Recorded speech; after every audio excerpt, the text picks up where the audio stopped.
Hi guys, MrRoflWaffles here. This is your ultimate guide to Shi No Numa in Vanguard Zombies. I'll have chapter markers on the video so you can skip to whatever information is relevant to you, but to begin with, we'll start with a quick map tour. The central hut that you spawn in is the main hut, and around that there are 4 other huts. You've got the comm room here, the fishing hut here, the doctor's quarters here, and the storage here. Each of these were in the original Shi No Numa, but there's also a new location which connects the storage area and the comm room. We'll take a quick look at that now, as that's where Pack-a-Punch is located, and you can also find a crafting bench there, which is where you can do things like purchase tier 1, tier 2, tier 3 armor, or craft things like grenades. A second crafting bench location can also be found in the fishing hut, and me and my friends always forget this one is here, so don't be that person. This is where the second crafting bench is. Next, let's talk about traps. There are electric traps in the huts, and those work pretty much exactly as you would expect. They just zap the entrance to the hut when you turn them on for about 30 seconds. But the most exciting trap is the Flogger, which is located in the courtyard of the main hut, and when you turn it on, it will spin around and thwack any zombies that run past it. You can slide under it, and you can also prone under it if you want to kind of crawl through or even hide under there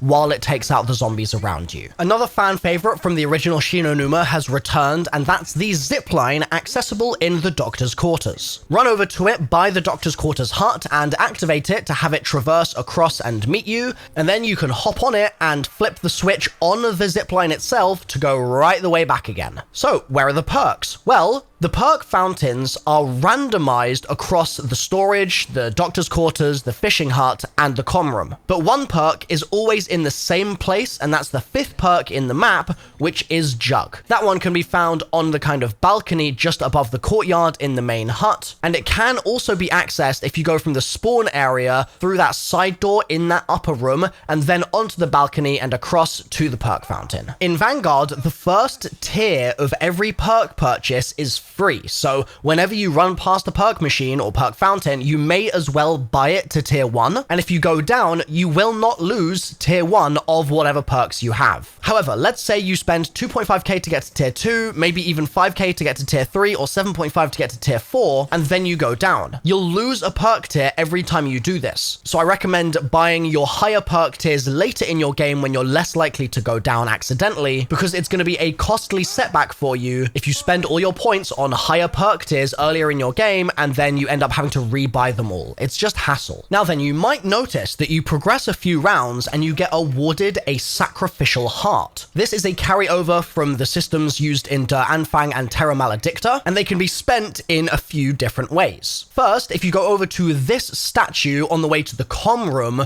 you can sacrifice your Sacrificial Hearts for Covenants. These are persistent upgrades that stick with you as long as you have the Covenant in your inventory. You can only have a limited number of Covenants at any given time, but you can replace them with other Covenants at any time as well. You just have to spend a Sacrificial Heart to do so. Hearts are earned every 3 rounds, and each Covenant costs 1 heart, and the Covenants available from the statue will also randomize every game and change every couple of rounds. And this will be especially noticeable when the lights on the Covenant statue change color. Different colors indicate that it's currently holding different rarities of Covenants. Some of my favorites that I recommend include Motherload, which lets you keep equipment when you throw it, so you could have a monkey bomb in your inventory, throw it, and then still have the monkey in your inventory, despite the fact that you threw it. I also really like the one that gives you more salvage drops. Salvage is really hard to come by in this game, especially to get to tier 3 armor, so giving yourself a boost in that area is really useful and is a good idea to do early in your game as well. That's not the only way to spend your Sacrificial Hearts though. If you come over to the fishing hut area, there is this Tome of Rituals,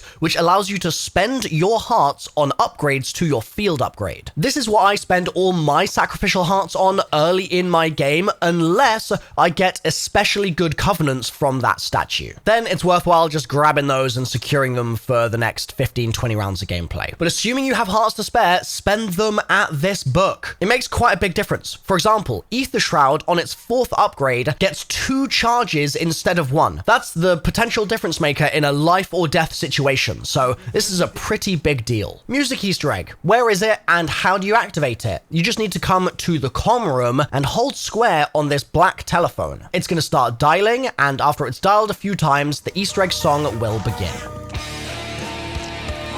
free max ammo Easter egg, also known as Samantha's Lullaby or Samantha's Music Box Easter egg, something like that. Sure, let's do that next. Come to the fishing hut and shoot these metal pans on the wall as I am doing here. This is the first one, this is the second one, this is the third one, and finally this is the fourth one. When you've done that, you'll hear a girl chuckle, and you then need to go into the back of the fishing hut and hold square on the little statue down there. It's gonna disappear, and Samantha's little music box music is gonna start playing outside the hut. Run out there and follow the sound to wherever you can find a little Samantha doll. Shoot it and it will disappear and then reappear in a blue flash somewhere nearby. Shoot it again and then repeat. Just look for that blue flash when it spawns in. That makes your life a lot easier. And follow the sound to find it and shoot it. Do this a handful of times and the music will eventually stop, and you can then go back into the fishing hut, hold square on the statue again, and it will present you with a max ammo. Okay, how do we build the Wonderwaffe? How do we get the free Wonderweapon in this map? First, go to the fishing hut, and as you enter on the right hand side, you'll be able to pick up the Wonderwaffe barrel. Then go to the comm room. There's a radio tower here, and you need to place the barrel inside. Then flip the round, lightning will strike the tower, and a short defense sequence will begin. Defend the tower for about a minute, and then when it's done, press square on the tower to pick the barrel back up, and walk inside to this metal box. Hold square on that as well to pick up a charged vacuum tube, and finally walk over to this table in the same building and pick up this circular fuse as well. Then go to the storage hut and activate the trap in the front of the building. It will break after a few seconds, but you can repair it with that circular electrical fuse that we just picked up. Simply hold square on the trap box itself and it will repair it, and it will turn the trap back on. Run about 20 zombies through the trap and you'll get a quote saying that you've successfully charged the vacuum tube, and that means the step is complete. You can also make sure you've completed the step correctly by going over to the Wonderwaffe build bench, which is also in the storage hut,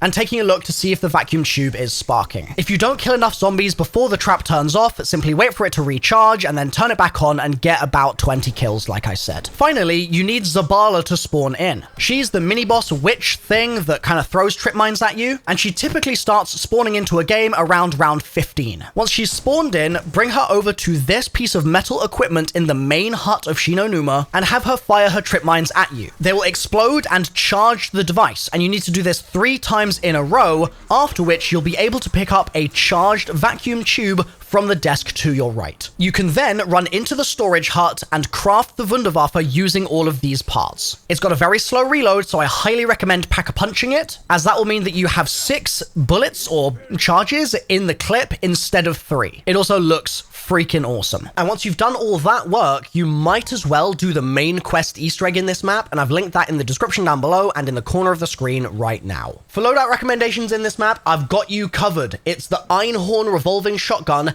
and I have a pretty damn good loadout guide for it, also linked in the description down below and in the top right hand corner of the screen. For high round strategy, I recommend just hoarding in the dig site with the Wonderwaffe, and this is good for a couple of reasons. 1, it's nice and open, so your Wonderwaffe shots will chain to loads of zombies. 2, there's an ammo box there, so you can just continue to buy ammo for the Waff if you ever run out. And 3, you're right next to that crafting bench, which means you can get more armor at any time. And armor is quite hard to come by in this game, so it's really useful having it close to you. You can also use the verticality here to jump between the top level and the lower level, and keep the zombies stuck in their pathing animations rather than hitting you. If this video was useful, subscribe. I'll see you next time.